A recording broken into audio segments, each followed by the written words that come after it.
What's going on, people? It's Mr. Door back again with the review show. I hope everyone's fit and well. And yes, let's talk about yesterday's game that ended Bournemouth 1, Nottingham Forest 1. Lots to talk about. So if you are new to my channel, please do hit the like button and subscribe if you know. And comment below, people, if there's anything that you do want to talk about yesterday's game. About players like Joe Wall even as well. Chris Ward, he's out for 8 weeks or whatever it is. That's something that we can talk about as well. So please get involved as well. And before we do start, thank you for my sponsors to Paul as well for plumbing and gas. The link is in the description. He's my sponsor now to the end of the season. So if anyone that wants any plumbing and gas and work, please help him out. He is a Nottingham Forest fan as well. So the link is in the description. Or email him. Please help him. And as well, I don't know if you know, we'll do it in a minute. Let's get the panel in, and as well, let's start with let's get the guest in. Let's get the guests in. Panel in. First of all, the man himself, Stephen. Steve, how you doing, Steve? Yeah, right, Ben. You right, Des? Right, Glenn? Not bad, guys. I'm good. Yeah. You're lovely. He's like, you trim today, Steve? Or you just like basil cream? What's that? Your hair looks like you like an afro, a Welsh afro. No. I had my ears pinned down. Yeah. Next up, we've got the man himself, Glenn. He's had a haircut. He's got no hair. So it's Glenn. Glenn Murphy Hancock. How you doing, Glenn? Very well. Looking forward to tonight. I think this week is going to be a really important one, isn't it? Between now and Newcastle, but reviewing the game on the weekend and looking forward to midweek. Yeah, looking forward to this. Hope you're all well, and keep the comments and don't forget to like. As well. And last but not least, the reason why we're late because he's gone for he looks sweating. As well, people are putting a link as well at the top. If you see it, he's doing a coast to coast run. So people, please donate because like I said, he deserves it. Anything will help. Des, you're knackered. I am. I've just sat down 10 miles. And when you're talking about here, I'm somewhere between Steve and Glenn, I think, aren't I? just in the middle. So, I'm all right. I'm looking forward to talking about yesterday's game. Got a few points to make. I wasn't best impressed, as you know. He wasn't. I was walking past him and he was angry. I'm thinking, why are you angry, Des? We're drawn. And he wasn't angry. So that's why Des is going to talk about it. So, looking forward to it. As well, people, like I said, Des is doing a coast-to-coast run. The link is in the top of the chat. It's the coast-to-coast run. If you can help and support him with the coast-to-coast run, please do. Like I said, and any super chats that do, please, if you want to help support the channel, please do. It helps me a lot. Right, let's talk about the first game. We'll talk about the stage game. Bournemouth 1, Nottingham Forest 1. And let me get Des in first. Just start with you, Des, or do you need a breather? No, I'm okay. I've been waiting to go all day. Right, so people, if anyone any chat, help out, please do. Des, thoughts about yesterday's game? Before the game, I'd have took a point probably. Bournemouth are a decent side these days. You know, you're looking at the home form, and not just the home form, the form in general. You know, wins at Old Trafford and other wins away on the road. But they've only been beaten by Liverpool twice in the last 7 at that Tin Pot Stadium. So a bit harsh. It was on the face of it, it's not that bad a result. What I thought was poor was Forest's performance in the main. You know, I know we got a point. I know we fought back into the game, but I thought Forest was extremely poor. They didn't really start. Bournemouth dominated the first half. A string of corners without really sort of worrying us too much apart from the goal. I thought Sinisterra was absolutely fantastic on that wing, and when they took him off, they did us a massive favour. Second half, we come out a little bit better in all fairness, and it seems to be a little bit of a tactic, doesn't it, to sit in first half.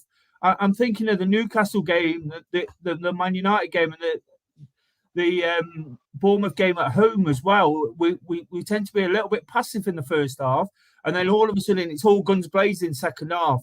Didn't quite materialise yesterday in terms of all guns blazing and creating lots and lots of chances, because that never really happened for both teams. I thought it was more 50-50 second half, whereas Bournemouth dominated the first. I just don't think we did enough in the main to try and upset a team where, yes, they are in form, they're playing well, and like I say, a point's not that bad a result. But those are the games we've got to be looking to get all 3 points in, because we're getting ourselves into a little bit of a predicament. I appreciate we're a bit light, but when I seen the starting lineup, I was quite excited. You know, I was quite excited by the 2 wide men, Tyro up front, Morgan Gibbs-White, Dominguez, all in the same team. Of course, there's that number 6 missing to some degree, which Yates and Dominguez had to try and fill between them. But I just thought it was a really attacking lineup, and we didn't attack until the second half. We tried, but it was difficult by then. We got the goal. You can't complain. You know, I thought it was daylight robbery in that first half. The fact that we got that goal right at the end, because I thought we'd go on and win second half with the way it's transpired over the last few weeks. What I'm saying about sort of a little bit passive first half, bedding in, seeing where we are, and then second half giving it a little bit of a go. And it just for me, it never got going. It wasn't the worst performance in the world. There were some real positives. I thought the 2 centre backs again did particularly well, and they seem to be growing game by game. I'm not sure about the zonal marking from corners. It's driving me a little bit insane. But yeah, there was 1 or 2 positives in there. Tyro, of course, I just felt, and I know we're going to come to the situation with the strikers. I felt once Tyro tired, we gave it that little bit of a go after half time, but he tired very quickly. As you'd expect, I'm not blaming him. He's been injured. Once we got to 55, 60 minutes, I thought Forest ran out of steam as well. And then when the guy got sent off, you wanted that little extra push, and they didn't really have it. They didn't have enough to really break Bournemouth down. And the real frustrating thing was in injury time, the team trying to win it was Bournemouth with 10 men. They were flying down those wings. And that's what's frustrating me a little bit, sort of giving up the ghost a little bit at times. And I think I think we've got a good side. Do you know, I really do. I think if we can keep the players fit and get the right players in the team, we've got a good side, and we're in a false position. But we've got to start proving it, and we've got to do that quick, because things are getting a little bit precarious. Before I get Glenn's view, I'm sorry, I forgot to message about the people in the chat. How you doing, Colin? Member to the channel. Justin, another member to the channel. I hope you're well, my friend. Mohammed. Where is it, Mohammed? Hi, well, draw yesterday was big. Was draw yesterday, a big game Wednesday night. Bristol City at home, but we have problems. Chris Wood injury, Ryan Yates and Dominguez suspended for this game, and Matt Sills. Yeah, that's what we are going to talk about, Mohammed. I hope you're well. Another member to my channel. Spurs, good evening. Definitely 2 points drop, but going to Bristol City game in good shape. I think we are. How you doing, Peter? Hit the like and subscribe button, please. Please hit the like button, subscribe button if you can, please. David, how do I donate to Rad's channel on this thing? David, don't even give me that nonsense. Make sure you donate to my channel, David. Not Rad's. Rad's not here. Rad's not here. But hope you well, David. Yeah. Why you like why? And well, nice beanie. Did Brad buy that for you? Shut up, David. I hope you. People, if you want to help me out, please donate to my channel if you want. Glenn, what was your thoughts on the game? My thoughts, I actually didn't watch any of it. I was actually on a course yesterday and Saturday and yesterday, so I didn't have a chance to watch it. I've watched some of the highlights and various other bits and bobs since then. So I listened to the game, and it's a different way of consuming football, isn't it? When you've only got the radio, it's a little bit different. As brilliant. Was it Fleck? Was it what's his name? What's the name? Colin Frey. Who? Colin Frey. No, I think it was Colin Frey.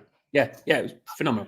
I've not listened to Colin Frey. So I haven't watched the game. So I'm going a lot on what I've heard you guys talking about, seen and listened to, and read since. I think there's some positives. I think you're absolutely spot on in terms of some of the opportunities that we missed, and arguably when they went to 10 men, we didn't start very well, and we finished stronger than we finished, but finished stronger, I should say, than we started. But there was definitely opportunity that I agree with some of the comments as well, that there was 2 points dropped there, and there were opportunities for us to get something more out of the game. I think Callum took his goal really well. It was a carbon copy of the Burnley goal, wasn't it? Pretty much on that side. Murillo, I've got to, no doubt we'll talk about the way that Murillo plays in front of Sells. It was obvious that he kept Solanke very quiet, but also if you've got a centre half and a defensive unit that's a little bit more confident and comfortable playing in front of a more experienced keeper, that's not, perhaps you're not in a position where you're going to be coming back and playing that extra sweeper role almost, which is what he's been playing. I think gives him opportunities to put the shackles off and have that game where he's not necessarily going to be covering for short kicks and stuff like that, and can actually play a little bit more of an attacking, involved game defensively, and also keep Solanke quiet. The way Solanke's been playing this season, and the fact he's got no shots on target, very few touches in our box, gave them a real headache. And I've been listening to and reading lots of things in the last couple of days about Murillo, and as long as we're going to keep hold of him, we're going to be very fortunate to have him in our team, aren't we? He played extremely well yesterday from what I've seen and heard, so you guys no doubt can talk a bit more about that, but he kept them quiet and was phenomenal. I think another strength was Sells seemed to have a good game, although he didn't have a lot to do, so that's a positive. It certainly gives us a little bit more going forward. Do you not think so, Dor? No, I mean, we can't judge him on one game, can we? Like, set piece was a bit, yeah. No. There was a couple of crosses where again, you don't want to judge him because it's way too early. But there was 3 occasions where I felt he could have come off his line and catched it. Yeah, catch that. That's what I was a bit curious about. It was a bit reluctant on crosses, and then there was one right at the end where they spooned it up in the sky really high, and rather than come out and catch it first time, he let it bounce, and then he caught it. Wow. Yeah, that one. I remember that. Was second half one, Des? Was it second half one? Yeah, so there were just a few of those, but he did all right, though. Like Glenn says, he didn't have a great deal to do. So, and it's one game, isn't it? And what I thought about the goalkeeper, and I don't want to take over, but just very quickly, I thought he come out with all 3 other goalkeepers. He signed on Thursday, and he took their place. That must be like extreme pressure. He come out and warmed up, and I thought he's the one just thrown in almost, at that point. And I thought that must put a lot of pressure on you when you've got the 3 who probably consider themselves number ones to some degree, on your shoulder. And I just thought that was a bit of a bizarre situation. Yeah. But obviously you can't play on Wednesday, can he? So that's going to put a different situation ahead of there. And I know there's a few, no doubt we'll talk about that, the implications of bookings and not being registered before the first round and all that kind of stuff, or the first fixture of this 4th round. So yeah, and the fact that the all 3 of the new signings got some minutes yesterday, I think it's a positive. Although you guys can talk necessarily about how Ribeiro and Reina got on, but points dropped. Bournemouth are a tricky team to play, and it. As a Forest fan, we never want to say this. Could have been worse. It could have been better. A point in the bag, we'll take. Before I get Stephen, and I'm going for the chat as well. How you doing, Mark? Another member to the channel. If you want to be a member to my channel, please do. It helps my channel a lot. Even Laz a little bit disappointed we didn't push on with a 1-man advantage. Yeah, I was, to be fair, but again, team of Bournemouth are playing very well. Gregory, 2 points lost. Should have been 3 points with the past post-position point deduction. How many could we head back in Championship? We need 3 points a game. Yeah, we really do. Gordon G's lost some timber, Des. Good lad. People, if you do want to help Des out, please, it's in the top of the chat, coast to coast.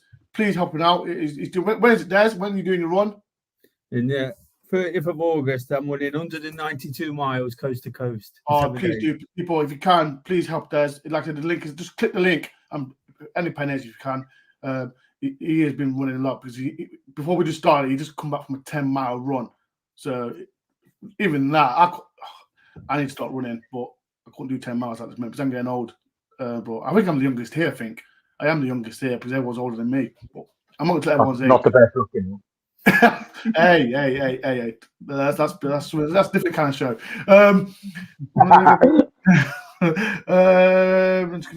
Steve, what was your thoughts on the TV watching it? Yeah, I know Glenn didn't see it, but I agree with some of the things Des said. I thought the first 20 minutes was poor. We just didn't see I was shouting at the TV, just run forward with the ball. We're going sideways, backwards. There was no impetus. But then I thought the game got scrappy. I thought it was a bit of a battle. It was a good old scrap. I thought Bournemouth had a game plan as well, though. They surprised me how much they mixed it up. They did go longer than I thought, do Solanke. I thought Murillo just didn't give him anything, did he, all game? He's outstanding against him. I thought Bournemouth were quite niggly. I thought the game plan was to disrupt us. Every kind of attack we had, there was a lot of niggle in the game, stop-start. I thought the ref had an up-and-down game. And that's nothing to do with their sexuality, before anyone strikes me down. Yes, I would say that if it was a male. I thought she did let some things flow, but other things, I mean, how didn't Cliver didn't get sent off? I don't know. Now, and Glenn, I know we didn't see it, but he was on a yellow and he gives 3 fouls away in sequence. It was unbelievable. Yeah, I heard Colin describe it really well. It was striking, Steve. Him and Steve Hodge were saying how that wasn't. After the first foul of the 3, they started preparing the sub. You know, they knew he had to come off. They knew. And he made 2 more fouls. And then tough. I know. It was unbelievable. I just couldn't believe what I was watching. I'm a got booked for appealing. Yeah, he got booked for it. I think he threw the ball down in a bit of a restaurant way. Yeah, I don't know why he got booked. I think he had the ball. He bounced it. I think. Why wasn't that booking? Why wasn't that yellow? I must have turned because I'm thinking, why did he? Something in anger. He wanted to get a land. It was Langer, yeah. But no, I'll come back to the game though. I would take a point before the game, but again, like we touched on, I think Forest are more concerned about losing than winning. I think when they went down to 10, we just playing tippy tappy. We were playing one little triangles, little this and that, and we just didn't go for the juggler, do we? I think we're almost wary of the attack, and I think their best player, I think Des touched on it, was Thierry, is it? Yes. On the left wing? Yes. By far their most dangerous player. The outlet every time. Even the commentator said they were just getting the ball to him at every opportunity. But other than that, they didn't really harm us. Sells didn't do anything in the game. You can't judge him, like a few of us have mentioned. What I would say, I felt a lot calmer when the ball was going back to him than it does with Turner. There was not once yesterday I had my heart in my mouth. And just as I'm speaking, Brentford have scored. Yay! No, no, that's not a good thing. But yeah, I think Ben, I would take a point, but it's just a shame, and especially the record we got down there. We haven't won since 2015 under Stuart Pearce, I think. And I think it was a missed opportunity. I thought Bournemouth were lucky that we just, the way we played in that, from that when Billing got sent off, that we just didn't really push on. And I think like I said, we were just a bit wary. I think we were just almost like, we take a point, we just take it away. But I thought it was there for the taking, the 3 points, 100%. Because Solanke just didn't have a kick, did he? Before I do, I got a super chat from this legend, Spesh. I thought Ref did pretty good job, but why do we think she did not give clout to Canapa? Just no one knows. Like I said, it was 50-50 she was, to be fair. But like I said, I don't want people use that, like Steven said, because she's a female. I think she did a good, okay job, if I'm honest. But Clara should have definitely got sent off. But I think the fact was, Ben, what was more insulting about it is that he committed the 3 fouls in a row straight after each other. It wasn't even like broken up into like 10-minute or 50-minute gap. It was literally bang, bang, bang. Yeah. And he knew what he was doing. I was just like, he got away with it. And then, like Des said, they were like called the sub then, and they saved his bacon because he should have gone. 100%.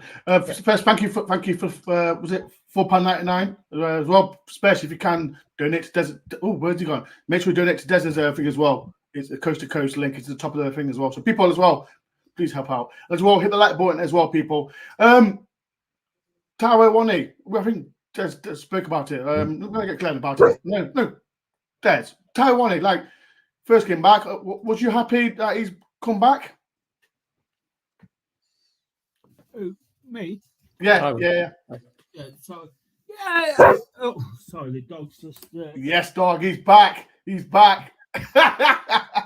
So yeah, I thought he did all right first half, and I'm always a lot more confident when Tyro's in the team. Do you want to go to Glenn first? Get it, superstar. Glenn, Tyro wanted to come back. Was you pleased for him back?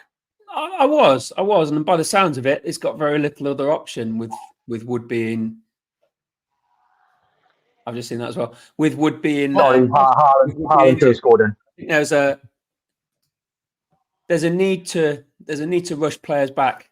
Hi, Eve. There's a need to rush players back, and there's a need to rest them and rehab them appropriately. And I think that's certainly what we've done. I don't think we've rushed him back. It's good to see him. I think he played his part in the goal against Arsenal, and he was worthy for a start. I think Des's point about him getting a bit leggy after 60, 70 minutes is only going to be the case when you've had so much injury and so much time out. You're not going to have that match fitness for the whole of the game.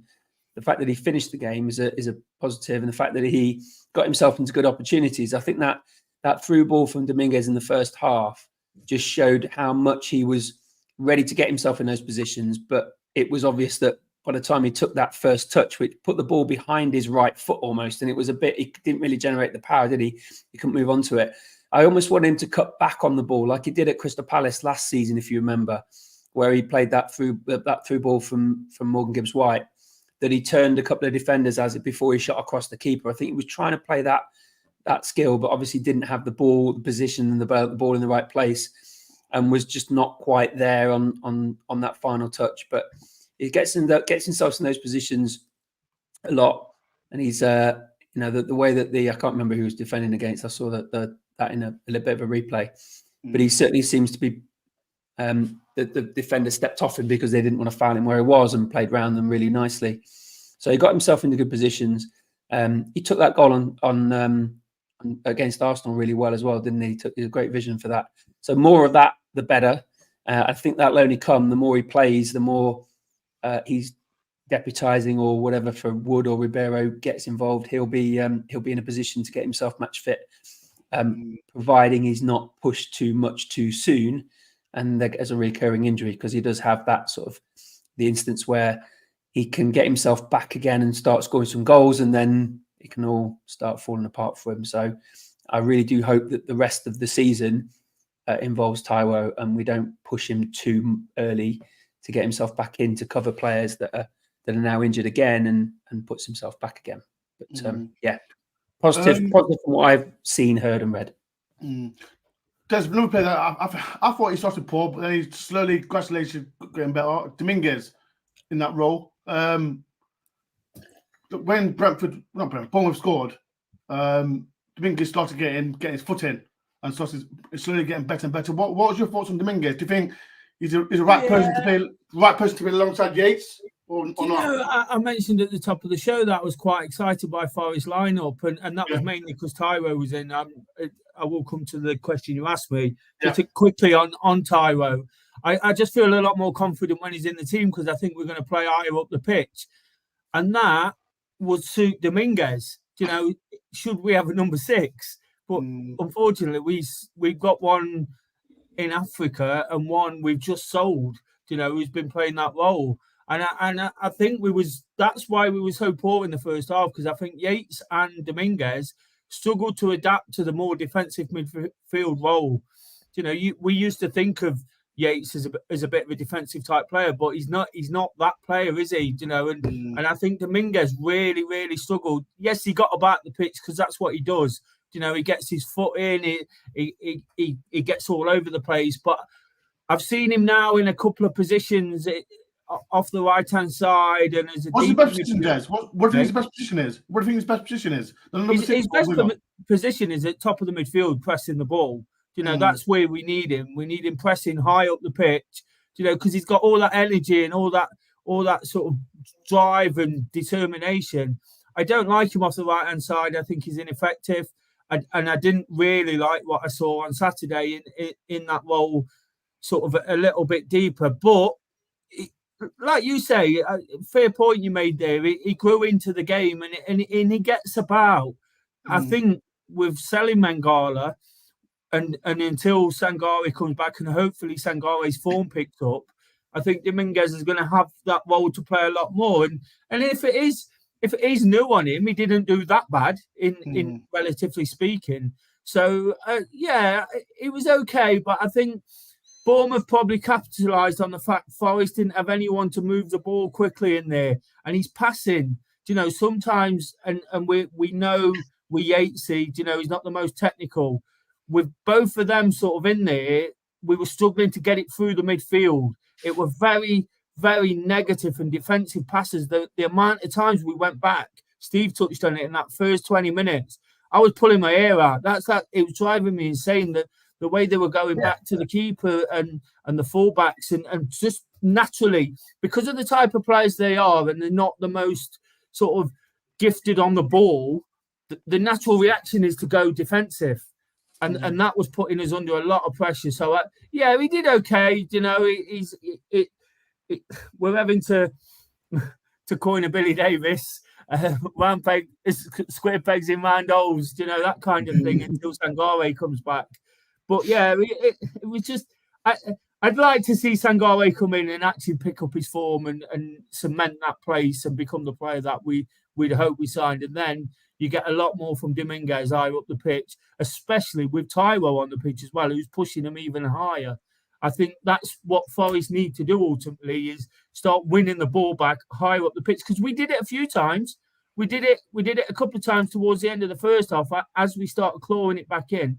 And if you think of the goal, it was a charge down from Hudson-Odoi, a brave challenge, because he'd not done very much in the first half. And what I'm finding with Yates and Dominguez, they're running into the space that these wingers should be occupying and doing their skills in.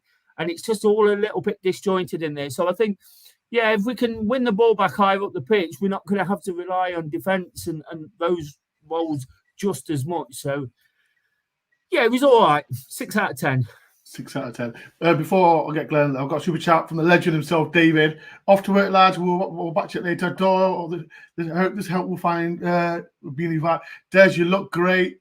Steve Curry sucks. Is that stores?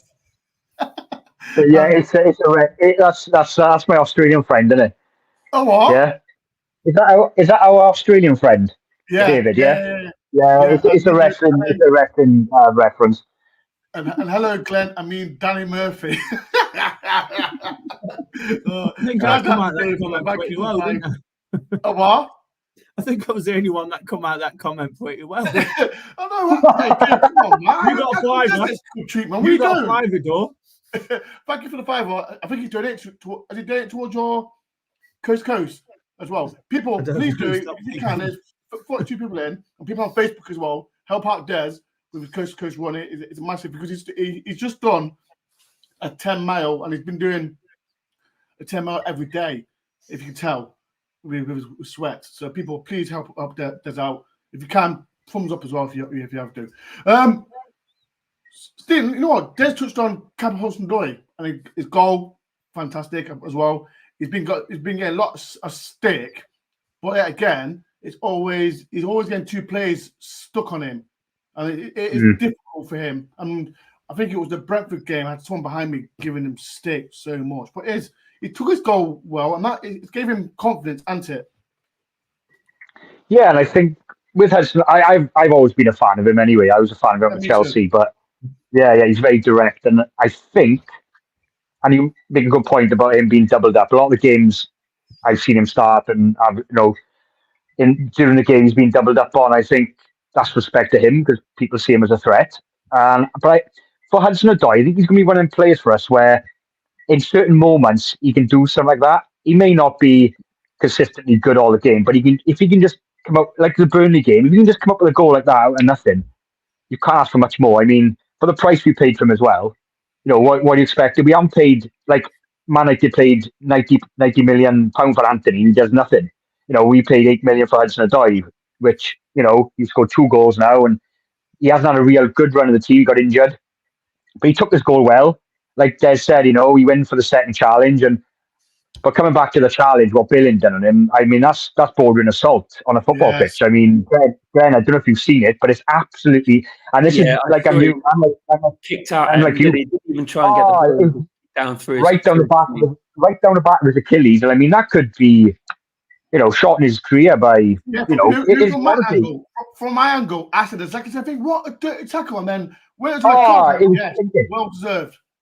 It's well deserved, and fair play to the ref, and maybe she did that to make up for the Clivert incident, because not a lot of refs may have given a straight red because she's very quick with a red card. Fair play to her. Did you hear the Bournemouth manager as well complaining about it was never a red? Well, he went back to look at the screen, right? And they showed it, his assistant there showing him, and he went, and he kind of like, I was like, really? I mean, he went straight down the back of his Achilles, and that could rupture your Achilles, and he could be out. Well, luckily, we haven't heard nothing. You won't be fit. I don't think he would have risked it. Well, we know Wednesday. That's what Nuno said in his press conference today. Yeah, I don't think he's going to risk. He wouldn't risk him against Bristol City anyway. But I don't want him to play at all. No. It's quite short in midfielders, isn't it, without him? Yeah, but Hudson-Odoi, and he was away as well, and that was not even a professional challenge. It was just a stinking challenge that he turned him, and he was on a break, and it must be frustrating for Hudson-Odoi. He's just come back from injury as well, and you got some arsehole doing that. You know what I mean? And Billing, like they said at Coventry, Ben, is that Billing is his contract is running down. He doesn't know where he stands at the club, but you had that sense off him as well. He looked like a frustrated player. I'm like you, Ben. I'm not a fan of him because he always scores against us. Always does. And I've seen him. Go on, Glenn. Come on for Clivert. No, come on for Billing came on. It was a double sub. Clivert and Alex Scott. But Billing. Yeah, like I'm like you, Ben. I seen your vlog when he was coming on. Like he always scores against us. He always scores past us. But when he got sent off, it was almost like it was just. I haven't seen a challenge on a football pitch like after a while with the intent as well. It was just no need for it because that can, that could have ended his season. And I mean, it's just. But Hudson-Odoi, like I felt sorry for him. He had to go off then, and I thought he was picking up as the game went on. And. Like I said, if you can just come up with moments of magic like that, because he isn't going to be that consistent player for 70 minutes. He's going to come up with them bit of magic, and if we can get out of him, then great. He just needs to be more consistent with it, though. Come up with them moments. To play with that, Steve, as well. Yeah. I mean, like we said, he's been doubled up in games, and that's not going to help his confidence, is it? We're going to try and back to the Bournemouth game and other players as well. Glenn, let's talk about Nuno for a bit because we've not spoken about him much since he's been to the club, and as well, people get in the chat as well. What's your opinion on Nuno so far? Do you think are you impressed with him, or do you think he needs to do more? People in the chat get involved as well. That's really interesting. That's a question I didn't anticipate you asking. Actually, no. Sorry, I have to tell you, Glenn. You're more intelligent. You're more intelligent than these two, that's all. We've played Bournemouth twice, so it feels like an entire season, doesn't it? But it's only about 8-9 games, isn't it? With including the cup.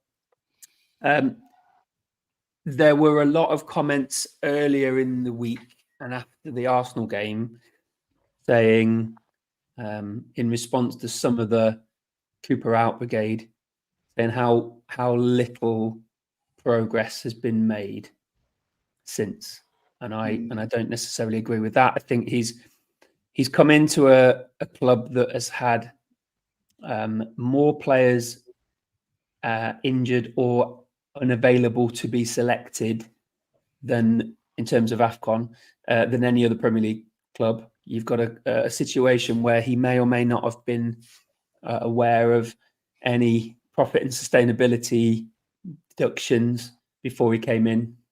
I would suggest that if he'd known about that, you would have come in with a little bit more tentatively and perhaps looked at the job a little bit differently. He seems to have really impressed me in terms of the way, particularly after the Newcastle game, the win away, how they have just seen the way that the club is put together, and particularly those fans like yourselves that go away to every single game, how much he appreciates what you guys have done, and that message has continued with the positives that Steve has put into the club and how he's taken over that legacy from them. The selections and substitutions, I would suggest, is the positive thing from me. The way we're playing, the formation, and particularly the way that we're setting ourselves out as our I'm struggling to find the word, as our identity. That's the word I was trying to find. The identity of our club seems to be something that he's really working on and seems to be there. And I echo what Des said earlier on. I think we've developing this team of 16 or 17, 18 that he can then move forward and work with on a more of a daily basis. I think he's got his wish to a certain extent at Dore as regards to players going out. I think now with Worrell is 11, is that right? Yeah, we'll talk about the 3 coming in.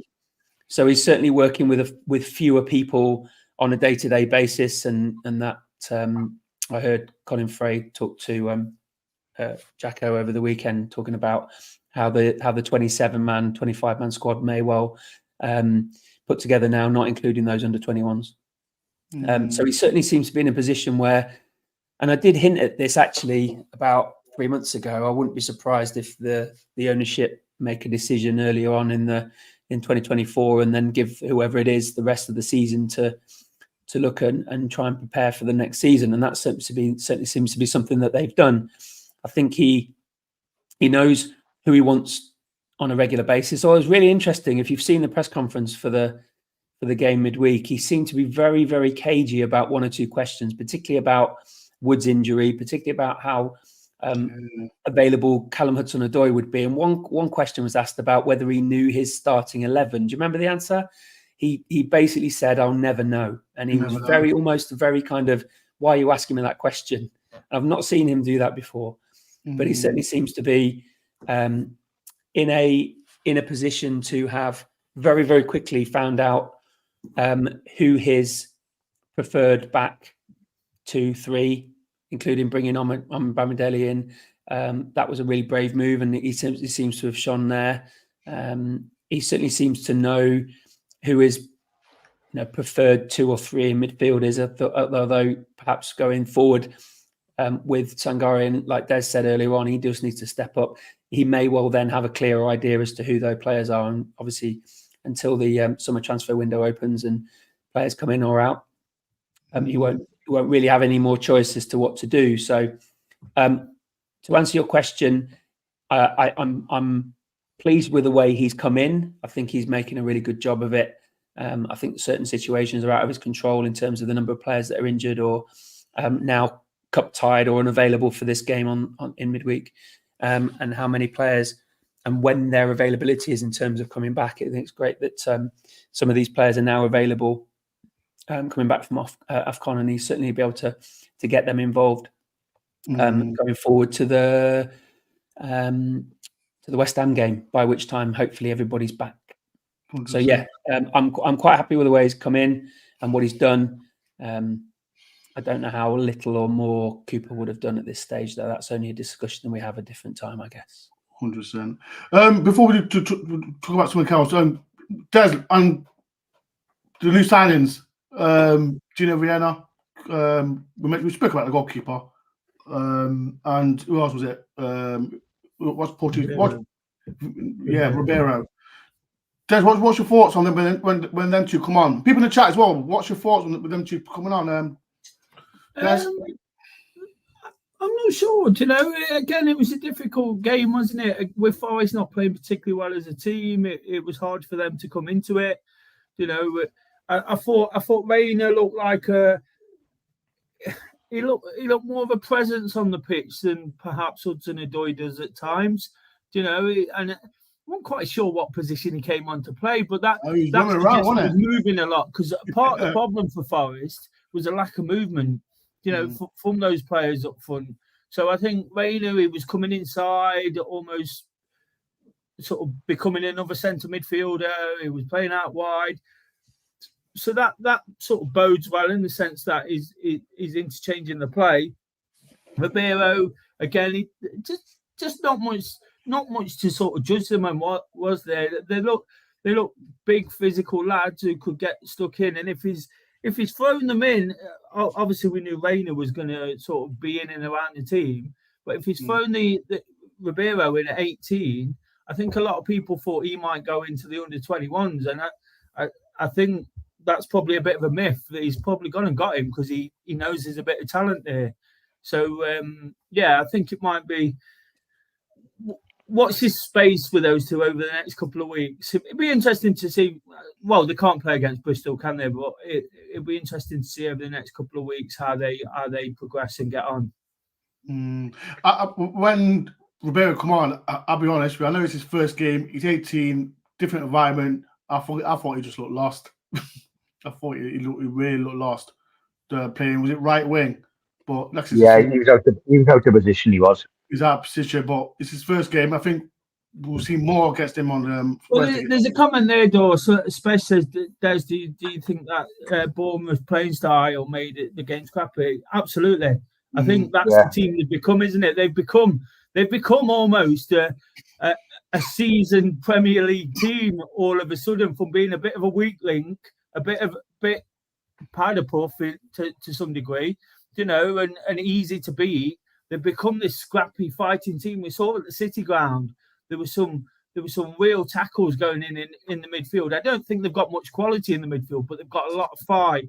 And then they've got those flair players on the wing. And if Solanke's doing the business up top, which he didn't do the other day, then that's how they play it. But they've got a lot of. I looked at the lineup whilst they've got some fancy names, foreign names, which probably excite their fans. They've got a lot of sort of championship EFL experience in there as well, which has grown with the team.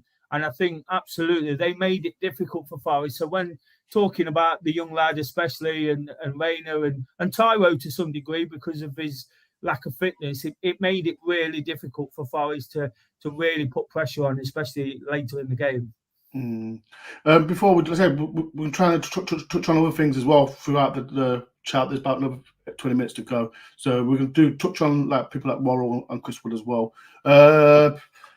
From Sebastian, did anyone see Brandon Aguilera's goal against Bristol Rovers? It was an amazing goal, and it's good experience as well for him. So fantastic goal for Brandon, and I hope he does well for Bristol Rovers as well. Panel, people in the chat as well. Who was your man of match and what's your team rating? So please get in the comments now. I know Glenn didn't really see the game. I have an answer though. You have an answer, okay? So Glenn has got an answer. I'm just like you, Glenn. What's your who's your man of match and your team rating? I've gone for a 7. In terms of it's a tough place to go. They are on their day a scrappy, get as much as they can, like Des said, get as much as they can out of games sort of side who are pushing to be where we want to be in that sort of 9 to 13 sort of zone. And they've got every chance if they continue to do what they've been doing to really put pressure on those opposition teams in those higher positions and get what they can out of the lower positions. They're going to be fine. So the sort of team we're playing against there was a tough game, but it's always difficult. Like you said, a point away is always difficult to get. And I think Murillo was my Forest player of the match based on the player he's becoming, the freedom he's got as a result of Sells being a little bit more of an assured presence back there and can take that responsibility of covering for the keeper a little bit, and certainly what he did for Solanke and how hard he made it became the player for me that was he's such a threat, isn't he? So Murillo was my player of the match for Forest yesterday. Steve, what about you? Due to the fact we came back and we conceded early, and Forest have this tendency to kind of fold sometimes, but I think we got something about us under Nuno. That we always I feel now under Nuno, this is no disrespect to Steve Cooper, I feel we can get back in the games now. I think we can score most games, where before I thought we were going 1-0 down early and we kind of not, but when we equalised, I thought, yeah, great push on. But for that fact, I think I'll give us a 6.5 for the fact, we came back and we showed a bit of grit. We fought hard, we battled hard. Like we've touched on, yes, 1-1, Man City, Bournemouth were scrappy. I think they disrupted us. I thought, give a shout out to Dominguez. I thought he upped his game after the first 20. I thought he got stuck in. Like Des said, I think he's more effective when he plays further up the pitch. But for my man of the match, it's Murillo. I thought he was outstanding. I thought the reading of the game, I know we've criticised him with his head in, but I thought he didn't miss much. I thought he didn't give Solanke a kick. Solanke was just non-existent. So Murillo was outstanding for me, Ben. And I think Dominguez came in a close second, I think. Other than that, everyone else was a solid 6. Okay. Des? Team performance 6. They got a point. I thought he was going to learn than that, Des. After your, they got a point. It wasn't the worst performance I've ever seen in my life. I don't think they applied themselves very well, and that's what was frustrating watching it. I don't think they was up for it from the start, and that's what frustrates me. We're getting into a bad position. We've got to start being in games and not shooting ourselves in the foot. But no, 6, you go away, get a point. I've said it for the last 15 months, 18 months, whatever we've been in the Premier League. You take points wherever you can get them. So for as much as I'm bemoaning the performance, it's a point on the board and it's an away point, which we're not very good at getting. So, yeah, the performance wasn't great, but you take it. Man of the match, I think, is a bit predictable now, but it's got to be Murillo. Yeah, we've seen... What's most pleasing is we've seen some frailties in the last couple of weeks, haven't we? From an exciting start, we've seen the worries over his head in and one or two other things, and I thought that was spot on yesterday, and that was really, really encouraging. And since he's been playing with Badadelli, I don't know how you say it. You know what? Everyone's getting Badadelli. I'm so proud of myself because remember I couldn't say surnames, but I can say it, and Des can't. I'm really proud of you as well, Dor. Good job, mate. What? Good job, mate. I'm proud of you as well. Thank you. But since those two have been together, it looks a little bit more assured. I think there's a mistake waiting to happen, but they're looking like they can play it a bit more out the back, and it'll come. They're both young, to have two. I don't know how old Badadelli is. 20. They're both 21. Des Badadelli is 11 days older than Murillo. Okay, so 21, 2 centre backs in the Premier League. If they're still there in 2 years, there'll be a couple of good players there with good experience behind them. So yeah, I think they're growing. The Bristol City game. I know it was Bristol City against lower league championship opposition, but they look solid in that game as well. So I think the more they play together, again, I'd just like to see them play together tomorrow, Wednesday, just for more match experience and understanding. And we're short on numbers, aren't we? So they're kind of going to have to anyway. And I think it'll be interesting when Bolly comes back, because I genuinely believe that Bolly's the best out-and-out defender we've got. Again, he's not great with his feet sometimes and concentration, but when it comes to heading the ball and blocking. So it'll be interesting when he comes back. Felipe sat on the bench as well yesterday, which was interesting. So it'll be interesting to see how that goes. But yeah, Murillo seems to be going in the right direction again, and that's the most pleasing thing I think we can take out of yesterday's performance. 100%. I'll say with Murillo as well. He kept Solanke quiet. I can't remember Solanke playing to be fair, but yeah, Murillo for me, and I'll say 7. 7 for me. What I will say, Dor, just quickly before you move on, I've said this about the performance, and there's some comments there saying that Nuno's clearly frustrated. He has actually come in at a difficult time, hasn't he? Because he's come in and all the players have kind of gone off to Africa, or Chris Wood's got injured, other players have got injured. Yeah. There was no attacking players to start with, and now we've got the goalkeeper snagger as well. Yeah, and the calamity. You don't see Nuno get angry. I've not seen him get angry other than at Matt Turner. It just seems to be. That's his, like, he's pulling his hair out. Because that Arsenal game, that's where my frustration started yesterday. Because having defended the way we did, we should have got a 0-0. You know, if you're going to defend that deep, I can accept that against Arsenal. It's boring. It's uninspiring. But if you're going to defend for 65 minutes, get the 0-0, get the point, and just say it's Arsenal and you move on. But to give 2 goals away like that is absolutely criminal. And I think Nuno spotted it and he wanted a new goalkeeper as quickly as he could. So he's had his hands tied a little bit, and I think that's what I was saying about the good side when he can get them all on the pitch. And a first 11 that he can work with. I think that's when we really got to start judging him. 100%. But like I said, people, please do hit the like button, subscribe if you know, and make sure everyone please donate to Des if you can. It's in the link, coast to coast. He's doing it in end of August. His run. After this stream, he's going for another 10-mile run. So please do as well. No, people in the chat. Do you want Des to do another run? If you put your thumbs up, please, in the chat. Jez, if we get 20 thumbs up, you need to give another 10-mile run. So, how much is it worth, Des? People, what donation level. Get your thumbs up in the chat if you want Des to do another 10-mile run. I need no tea. Huh? I've had no tea. I've been to work and it doesn't matter. People, if you want Des to do another 10-mile run, please do. Get your thumbs up. It's a massive help as well.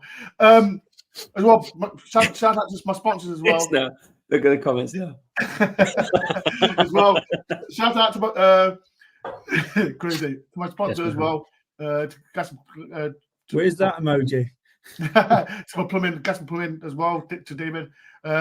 Link in the description. If anyone wants any plumbing or gas work to the house, please do. He's a Forest fan as well. Link in the description and email him as well. Right, there's 2 things before we do go. Let's talk about Chris Wood. Striker. Let me get you, Steve, on this. People in the chat, I'll get Des and Glenn on it. Chris Wood is out. Is it 6 or 7 weeks? Is that for whatever it is? 6 to 8 weeks. What's your thoughts on it? Well, it just sums up what Des just said about the hand that Nuno's been dealt, doesn't it? I mean, and Wood has hit form as well, so he's our top scorer. You know, we started playing into his strengths. Everyone's got emoji, man. People, get your thumbs up. Get your thumbs up. I need at least 20. But the person I feel sorry for the most is Wood, because he's hit form, like I said. You know, we started playing to his strengths. I think Nuno's got the best out of him, and this is going to happen. And now it's left us lightweight again up front.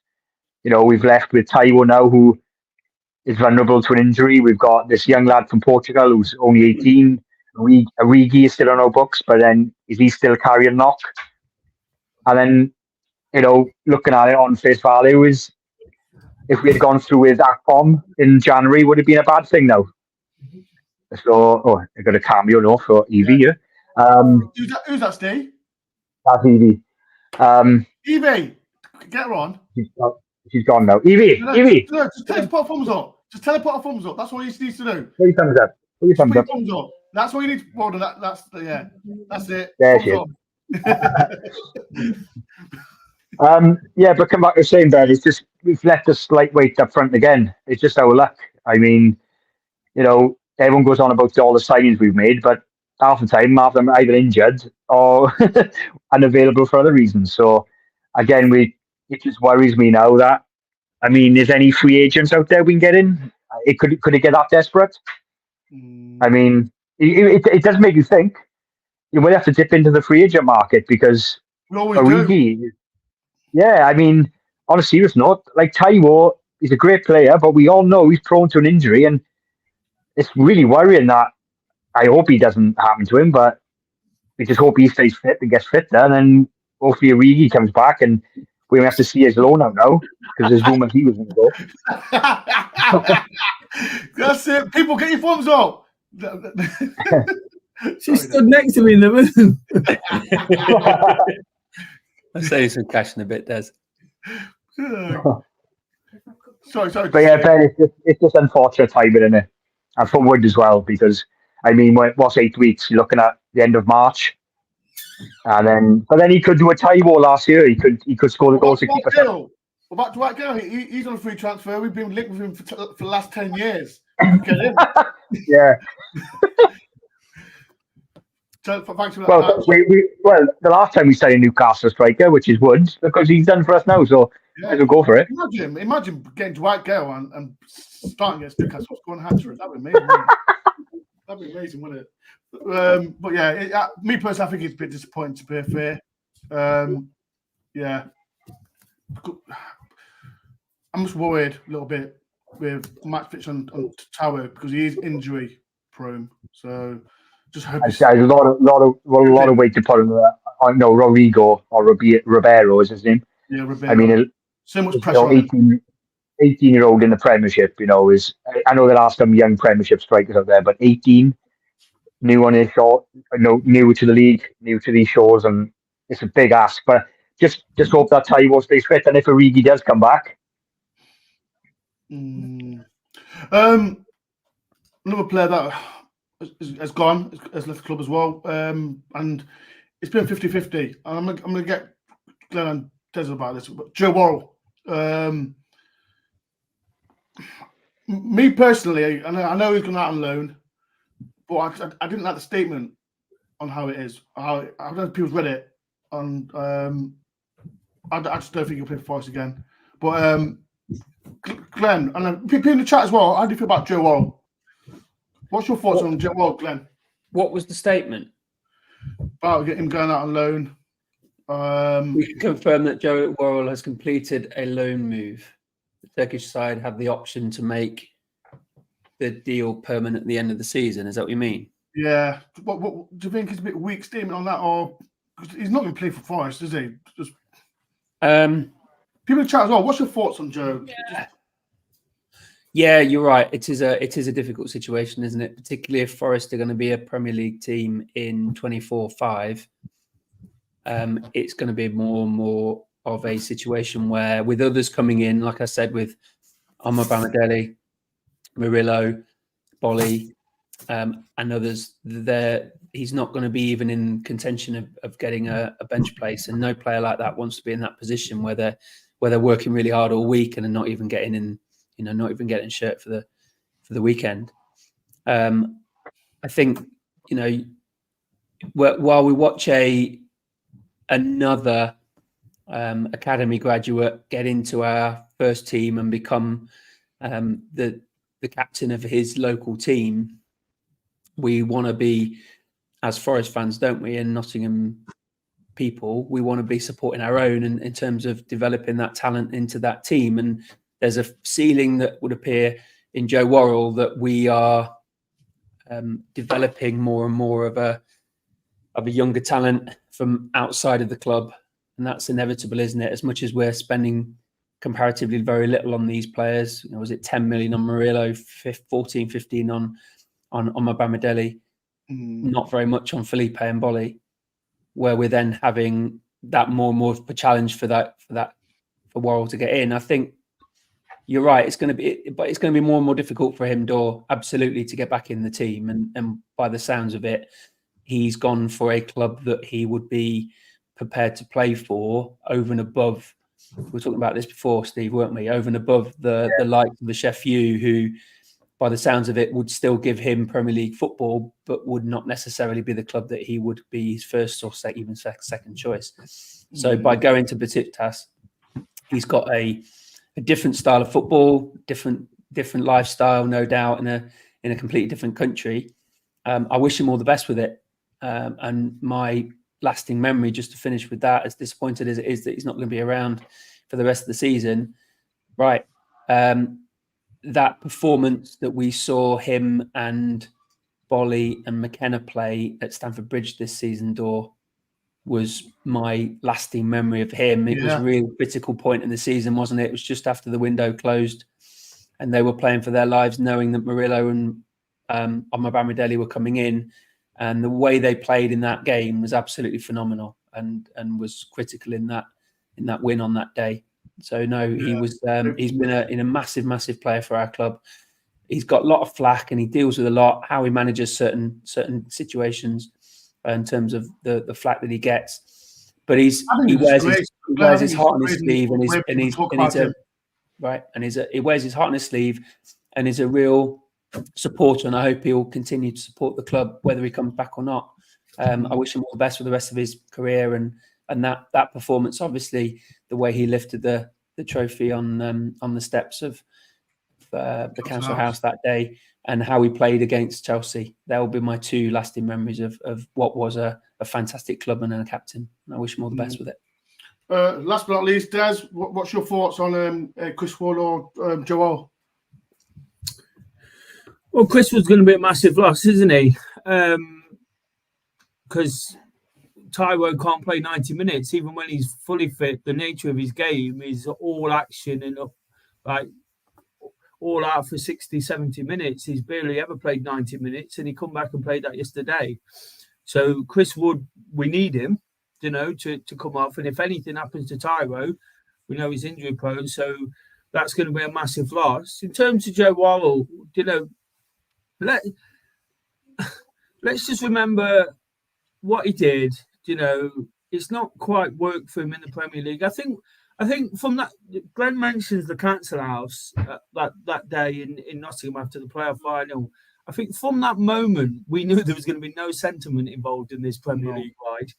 Marinakis made it clear that day that he wants us to go places, and we're going to keep moving forward with his ambition. And Joe's done a great job, and there's lots of rumours about he's done this or that. Just remember what he's done. He's been there a long time, made lots of appearances. He'll probably go on and play lots of time, maybe not for Besiktas, but if he comes back at some point, he's one of them players who's going to go on and probably play. If he'd have gone to Sheffield United, for example, I'm happy he didn't. Well, yeah, to some degree, but they're going to get relegated. If he'd have gone to them, he'd have probably played 400 games for them, in the Championship. But that's just the kind of player he is, isn't it?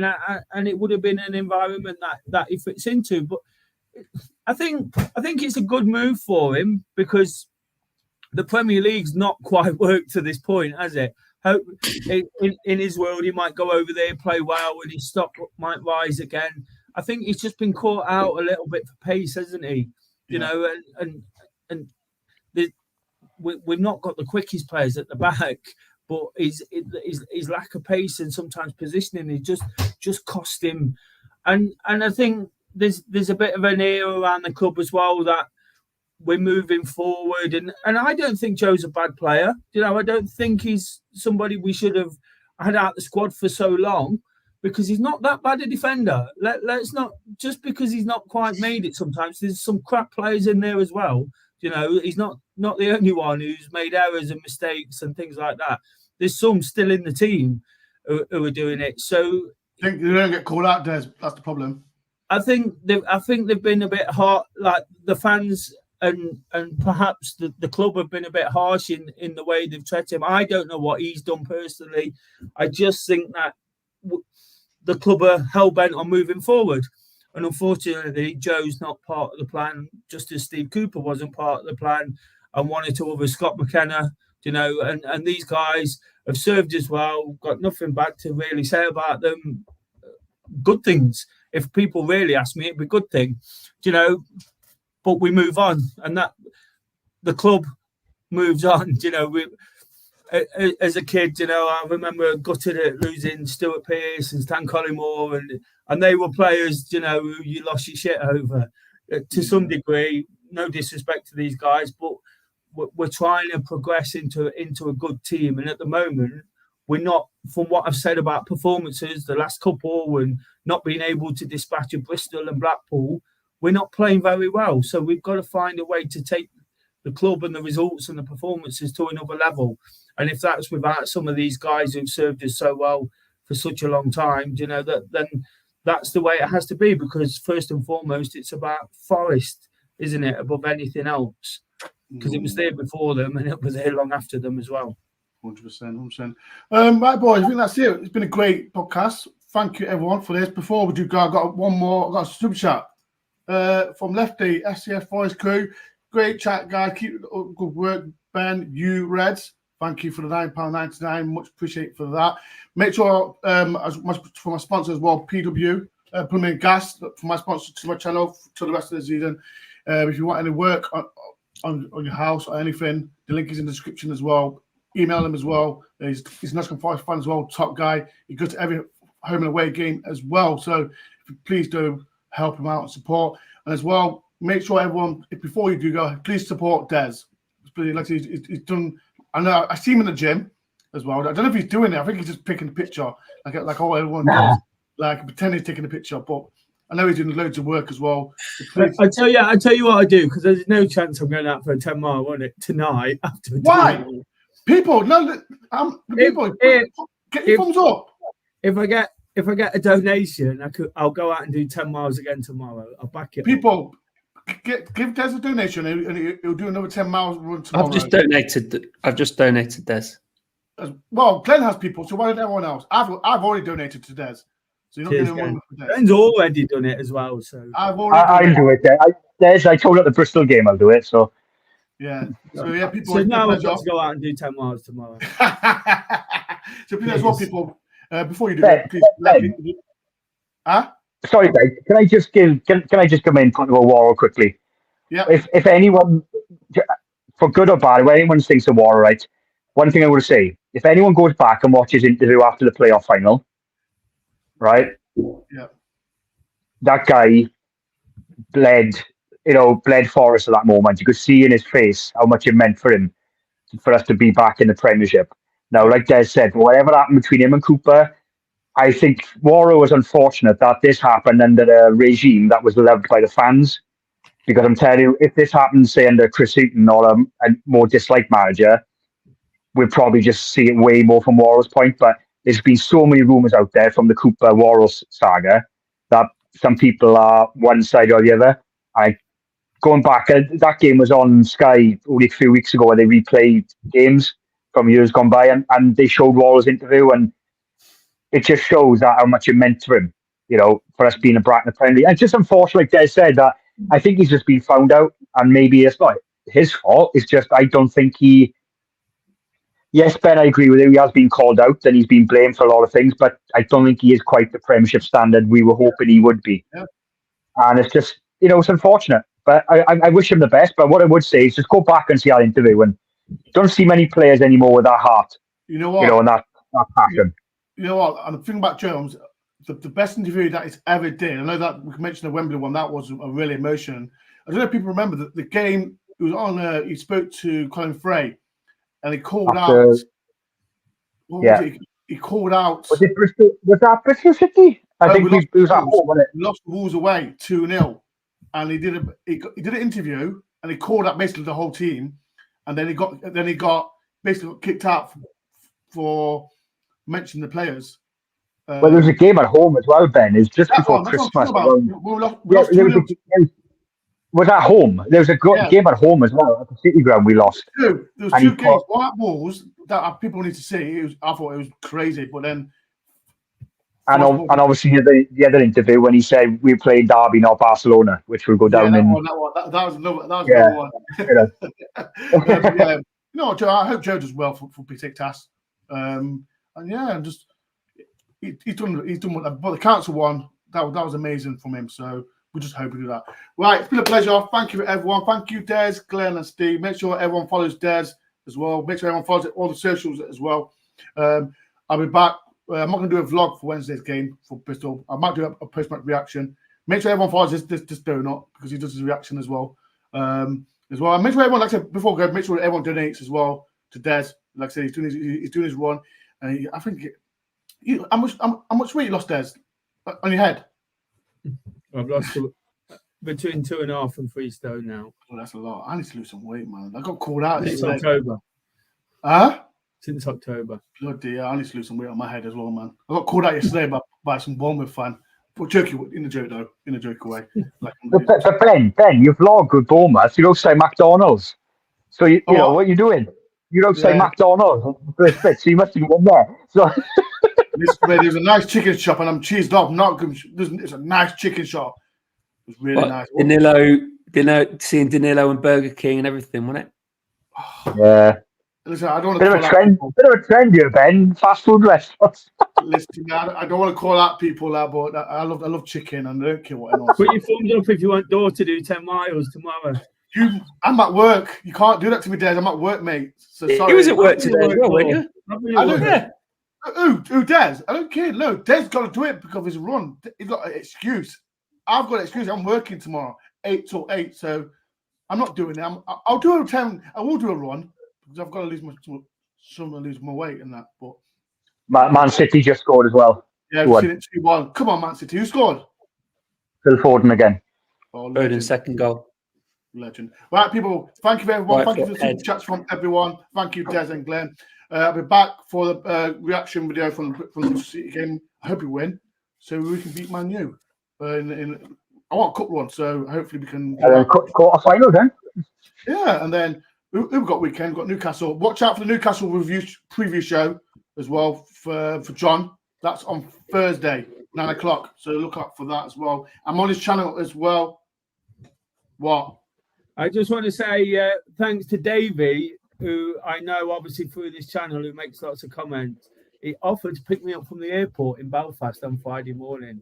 That's what the football community does. And yeah. Shout out to Davey, man. In a good way. I'm going to Belfast on Friday for a little trip. And that's how good the football community can be. When everybody's losing the shit on Twitter, there's good people out there. Well, you missed the game on Saturday? No, I'm back. Oh, great. Thanks. He's running from Belfast to Nottingham, yes. It's like Saturday afternoon. I'm coming straight to the game. Oh, shout out to David. He's a legend. He always watches the streams as well. So shout out to Dave for doing that as well. Legend. Absolutely legend. Right, people. Thank you everyone for watching this stream as well. Before you do leave, please do hit the like button as well. And if you want if you rewatch it in the comment section, if anything that you agree, disagree, get in the comment section now, and I'll get back to you as well. I'll see you Thursday. No, reaction from the game on Wednesday, and I'll see you the previous show for Newcastle on Thursday. It's been a pleasure. Peace and love, people, and I'll see you soon. Up the Reds. You Reds.